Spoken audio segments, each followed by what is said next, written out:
नमस्कार, मैं हूं आपका दोस्त आलोक कुमार। जुमाती में आपका स्वागत है। अभिवादन स्वीकार कीजिए मेरा। आज बात केंद्र सरकार की, प्रधानमंत्री नरेंद्र मोदी की सरकार की और उनकी पार्टी भारतीय जनता पार्टी की।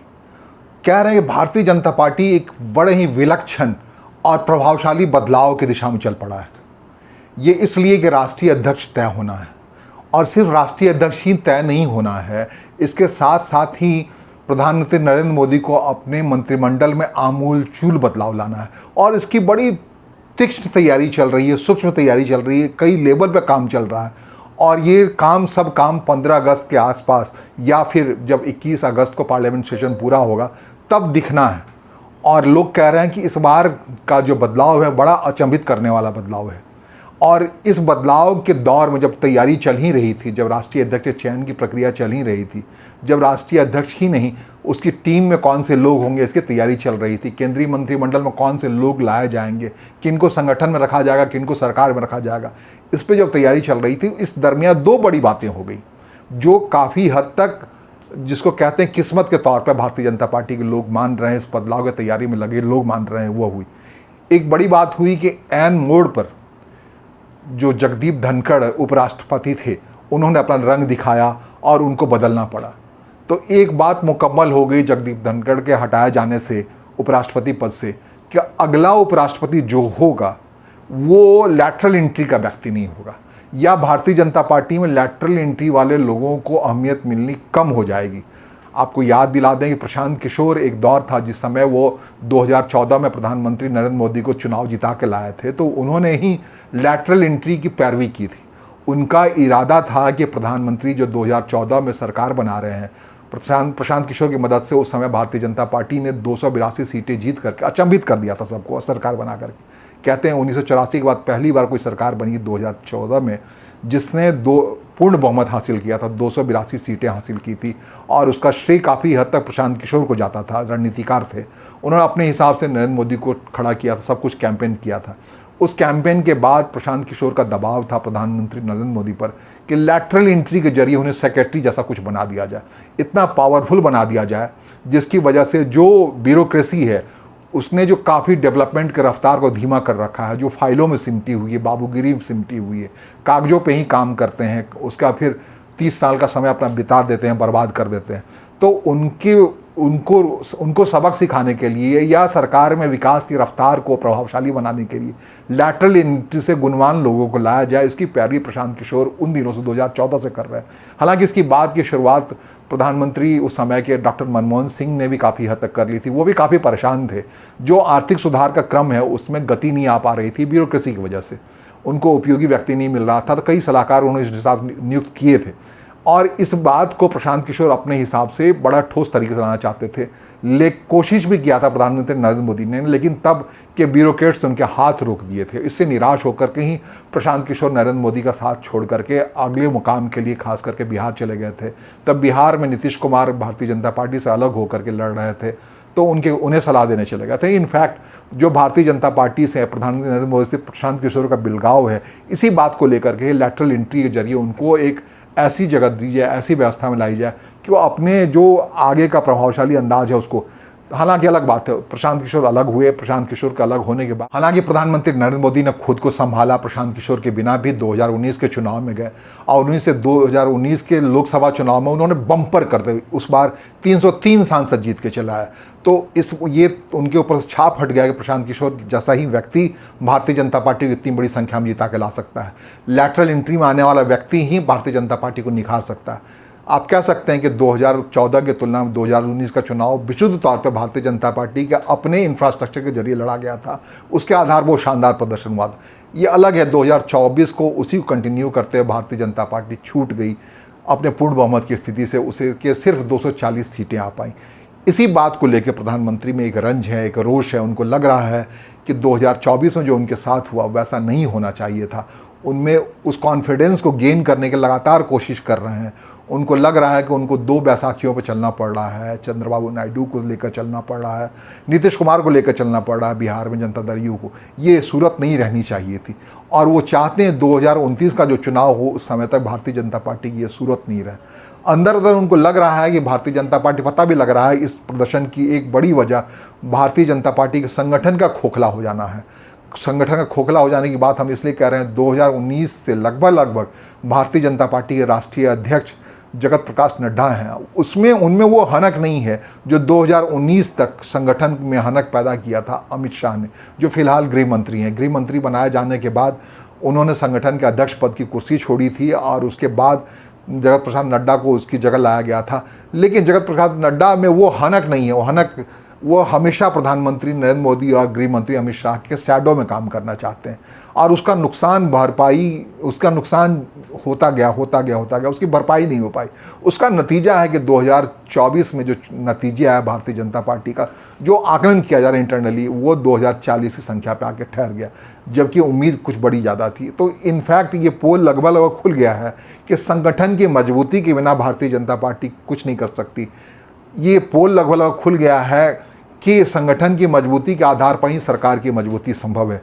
प्रधानमंत्री नरेंद्र मोदी इस बात को समझ रहे हैं और लगातार वो कोशिश कर रहे हैं नड्डा का विकल्प लाया जाए, कोई ऐसा व्यक्ति आए। बीच बीच में संघ के लोग आ जाते हैं और ये कहते हैं, ये शिकायत करते हैं बार बार, खासकर जो जगत प्रकाश नड्डा ने 2024 के चुनाव से पहले संघ के खिलाफ कुछ ऐसी बातें कही जिसमें उन्होंने दिया जोश में आकर के संघ की उतनी ज़रूरत भारतीय जनता पार्टी को नहीं रह गई है, क्योंकि भारतीय जनता पार्टी बहुत मजबूत हो गई।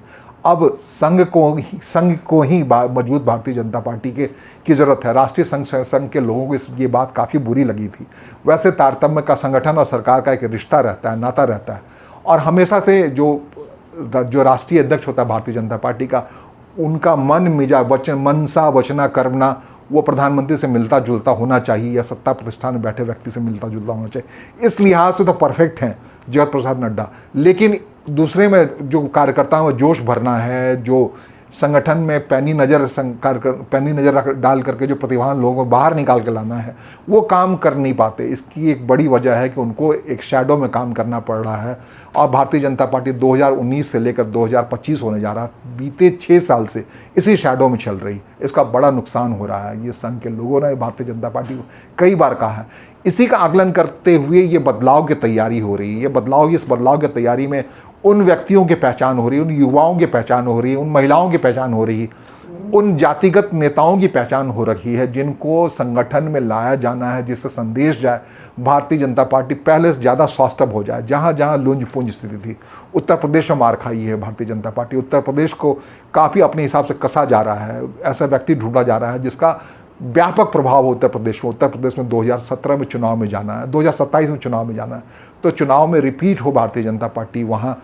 इसके लिए ज़रूरी है ऐसा मैसेज देने वाला व्यक्ति हो, ऐसी सोच समझ का व्यक्ति हो जो संगठन में आए। राष्ट्रीय अध्यक्ष की बात नहीं, जो भारतीय जनता पार्टी का राष्ट्रीय अध्यक्ष चुनने के बाद जो संगठन बनने जा रहा है उस पर काफ़ी काम हो रहा है, काफ़ी तेज़ तर्रार व्यक्तियों को सामने लाने की बात हो रही। और इतना ही नहीं, जब ये संगठन की बात तो एक तरफ वो भी चल रहा है, उसकी कोशिशें चल रही थी, लगातार अपने हिसाब से कोशिश चल रही थी। और इसी कोशिश के तहत ये इस बात की शिकायत आ गई कि जगदीप धनखड़ ने एक ऐसी स्थिति सूरत पैदा की, उनको एन मौके पर हटाया गया। अचानक से ये भारतीय जनता पार्टी के अंदर ये भाव आया है कि लैटरल एंट्री, जो बाहर से लोग आ रहे हैं, जो इनकी पृष्ठभूमि संघ की नहीं है, वो कहीं भारतीय जनता पार्टी को नुकसान पहुंचा दे सकते हैं। इस बात से काफ़ी सतर्क है। तो इस बार जो संगठन में जो बात हो रही है या सरकार में जो उच्च जगहों पर रखने की बात हो रही है, ऐसे लोगों को प्रभावशाली जगह पर रखने की बात हो रही है, वो ऐसे लोग जरूर होंगे जिनकी संघ से कहीं न कहीं पृष्ठभूमि होगी। अचानक से उनकी प्रखरता या उनकी इसका आधार पर उनको ला करके थोप नहीं दिया जाएगा। इसकी शिकायत कैडर के जरिए भी भारतीय जनता पार्टी के शीर्ष नेताओं को मिलता रहता था कि भाई बाहर से लोग आते हैं, अचानक से टिकट पा जाते हैं, अचानक से हीरो बन जाते हैं, हमारे सिर पर लग जाते हैं। ये शिकायत थी आम, अब मुखर होकर आने लगी, खास करके उपराष्ट्रपति के हटने के बाद से। इसलिए कहा जा रहा है कि उपराष्ट्रपति का नाम फिलहाल तय नहीं हुआ है, कौन नया उपराष्ट्रपति होगा, लेकिन कह रहे हैं कि इस बार जो उपराष्ट्रपति होगा जाहिर तौर पर वो संघ की पृष्ठभूमि वाला व्यक्ति होगा। वो कौन होगा, कैसा होगा, ये संगठन की ओर से आना है। इस बात की भी तैयारी चल रही है, संघ के लोगों से बातचीत चल रहा है। वो उस चेहरे के आधार पर तय हो जाएगा कि आगे होने क्या वाला है, आगे क्या होने वाला है। आगे जिस बात की बात मैं कह रहा हूँ कि जिस ढंग से अमेरिका के राष्ट्रपति डोनाल्ड ट्रंप ने भारत पर 25% टैरिफ का जो आयत किया है, इसको देख के कहा जा रहा है कि सरकार में एक आमूलचूल बदलाव की ज़रूरत है। सरकार इंफ्रास्ट्रक्चर पे, खासकर मैन्युफैक्चरिंग क्षेत्र में वो काम नहीं कर पा रही। खास करके वित्त मंत्रालय पे सबकी निगाहें हैं। कहा जा रहा है कि वित्त मंत्रालय का व्यक्ति कोई ऐसा हो जो राजनीतिक पृष्ठभूमि का हो, जो ईज़ टू बिजनेस के हालत को पैदा करे, व्यापार को ज़्यादा आसान बताए, सहज बनाए, जीएसटी को जिसकी वजह से व्यापारियों को मुश्किल आ रही है, जो एक ढंग से ईडी का रूल चल रहा है, अपने हिसाब से छापेमारी हो रही है कि कोई भी व्यापारी बड़ा असहज पा रहा है खुद को, जीएसटी कमिश्नर अपने हिसाब से काम कर रहे हैं। एक भ्रष्टाचार का बोलबाला है, जो एक्सपोर्ट्स सेक्टर है, जो मैन्युफैक्चरिंग सेक्टर है, एमएसएमई का सेक्टर है, जिसमें बहुत कुछ किया जाने की बात की जाती, केवल बातें की जाती हैं, व्यवहार हो नहीं पा रहा है। ईज टू बिजनेस का माहौल दुनिया में नहीं बन पाया है। तो जब अब टैरिफ आयत कर दिया है, अमेरिका में माल बेचना मुश्किल होता जा रहा है, तो इकोनॉमिक पावर बनाने के लिए भारत को, इसके लिए अब भारतीय जनता पार्टी ज़रूरी समझ रही है कि वित्त मंत्रालय में व्यापक बदलाव हुआ है, खास करके बिजनेस के क्षेत्र में, जो कॉमर्स का क्षेत्र है उसमें व्यापक बदलाव हुआ है। और जो व्यापारी वर्ग है, एक वक्त कहते हैं कि जब गुजरात में भी जब मुख्यमंत्री हुआ करते थे प्रधानमंत्री, तो उस दौर में भी वहाँ के व्यापारी काफ़ी नाराज़ थे। तो कहते हैं उस दौर में अमित शाह को दिया गया टास्क कैसे व्यापारियों की कमी दूर करनी है। अमित शाह ने सफलतापूर्वक काम किया, तो जितने व्यापारी हैं गुजरात के उमड़ करके वापस भारतीय जनता पार्टी के पास आ गए। तो एक स्ट्रोक आजमाया हुआ स्ट्रोक है भारतीय जनता पार्टी के पास, खास करके सरकार में। तो सरकार में कहते हैं कि निर्मला सीतारमण ठीक है, अच्छे ज्ञानी व्यक्ति हैं, लेकिन वो इस ढंग से व्यक्ति नहीं है जो सरकार को ज़मीन पर उतारने में, उनकी योजनाओं को उतारने में मदद कर पाएँ। इसकी कमी लगातार महसूस की जा रही है। लैटरल एंट्री के व्यक्ति हैं, इसी में लैटरल एंट्री विदेश मंत्रालय को संभाल रहे हैं एस जयशंकर। तो ये सारी चीज़ें बात आई हैं जयशंकर के बाद से, खास करके जगदीप धनखड़ के बाद से, कि लैटरल एंट्री वाले लोग को कितनी अहमियत दी जाए। लोग कहते हैं कि बहुत ओजस्वी लोग हैं भारतीय जनता पार्टी के अंदर। ऐसा नहीं है कि कोई उनको विदेश मंत्री ऐसा नहीं मिल सकता, ऐसा नहीं वित्त मंत्री कोई उनको नहीं मिल सकता। हम वित्त मंत्री और विदेश मंत्री की बात नहीं कह रहे हैं। जो हम कह रहे हैं तब कह रहे हैं जो भारतीय जनता पार्टी की ओर से छन छन की जानकारी आ रही है, इस बार जो बदलाव आना है वो वाकई बहुत प्रभावशाली बदलाव आने वाला है, विलक्षण बदलाव आने वाला है।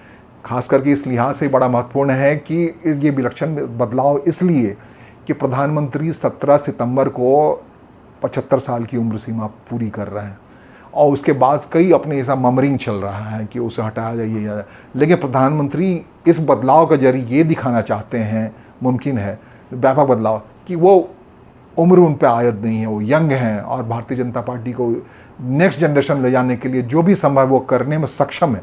ये बात दिखाने के लिए जो प्रधानमंत्री का संगठन सोया पड़ा है, सरकार में उस ढंग के हनक वाले मंत्री नहीं हैं, अमित शाह जैसे हनक वाले व्यक्ति नहीं है, वैसे व्यक्तियों को चुन चुन के लाना है और ईज टू बिजनेस करना है। जो कुछ भी अमेरिका कर रहा है, ट्रंप कर रहे हैं, उसको जवाब में भारतीय जनता पार्टी सचेत होकर खड़ी होने वाली है, या सरकार या देश को खड़ा करना है। बहुत सारी लंबी लंबी बातें होती रहती हैं, वो ज़मीन पर उतर नहीं पा रहा है। तो प्रधानमंत्री इस बार चाह रहे हैं सरकार में बदलाव के जरिए, अकेले वो एम्बेसडर नहीं हो सरकार के, पूरा मंत्रालय उनके कामकाज का एम्बेसडर हो, एक राष्ट्रीय छवि वाली सरकार लगे, जो भी मंत्री कुछ बोलता हुआ दिखे लगे कि हाँ बहुत जानकार है, और उसकी जानकारियाँ ज़मीन पर इम्प्लीमेंट हो रही हों। जैसा हम कह रहे हैं, काफ़ी सतर्क होने की ज़रूरत है। जो स्थिति सूरत हाल बदल रही है दुनिया की, वो जिसको कहते हैं डिस्गाइज के तौर पर आया ट्रंप का ये रुख, डिस्गाइज के तौर पर आया धनखड़ का ये रुख, और इसको संगठन और सरकार में दोनों हिसाब से भारतीय जनता पार्टी निरूपित करने वाली। कहते हैं पार्लियामेंट सेशन जो 15 अगस्त के बाद तक चलने वाली बात हुई है, इसको लेके कई लोग संकेत दे रहे हैं कि जाहिर तौर पर ऐसा कुछ बड़ा करने वाली है सरकार इसी मानसून सत्र में, जिसकी विवेचना, जिसकी उद्घोषणा 15 अगस्त को लाल किला के प्राचीर से प्रधानमंत्री करते हुए नजर आएंगे, और उस पर फिर बहस का सिलसिला चलेगा। उसके लिए 5-6 दिन दिया गया है, 20 तारीख वो कोर्स ऑफ बहस हो सकता है। इस कोर्स ऑफ बहस में एक बड़ी बात हो सकती है कि 1 नेशन 1 इलेक्शन की बात लंबे समय से आ रही है। तो क्या कुछ ऐसा हो रहा है, या कोई कह रहा है बहुत विलक्षण बात होने वाली है। इसके अलावा खास करके वित्त मंत्रालय के क्षेत्र में, कॉमर्स, ईज टू बिजनेस के क्षेत्र में बहुत कुछ होने वाला है, इंफ्रास्ट्रक्चर के क्षेत्र में बहुत कुछ होने वाला है। एमएसएमई को उतनी गंभीरता से नहीं लिया गया। प्रधानमंत्री का ब्रेन चाइल्ड वाला प्रोजेक्ट था, जिसको एनएसडीसी कहते हैं, नेशनल स्किल डेवलपमेंट कॉरपोरेशन, उसमें व्यापक बदलाव जो कि एक क्रांति के तरीके से आ जाए, लोग मैन्युफैक्चरिंग में लगें, निर्माण में लगें, और एक स्वावलंबी भारत की दिशा में, जो अब तक किताबें में बात सिमट के रह गई, बीते 11 साल के शासन में प्रधानमंत्री की उद्घोषणाओं में सिमट के रह गई हैं, वो व्यवहार में आए और उससे भारतीय जनता पार्टी ट्रैवल करते हुए 2029 के लोकसभा चुनाव में जाए, और जो कमी रह गई 2024 में उसकी भरपाई हो पाए। इसलिए कह रहे हैं कि बड़ा भीषण बदलाव आने वाला भारतीय जनता पार्टी के अंदर, और सरकार, प्रधानमंत्री नरेंद्र मोदी की सरकार के अंदर काफ़ी बड़े लोग बदले जाने हैं, नए चेहरे आने वाले हैं। अब क्या होता है अगले, लगता है 10 से 15 दिन में ये सब कुछ दिखने वाला है। इंतज़ार कीजिए, हम भी इंतज़ार कर रहे हैं। नमस्कार, धन्यवाद।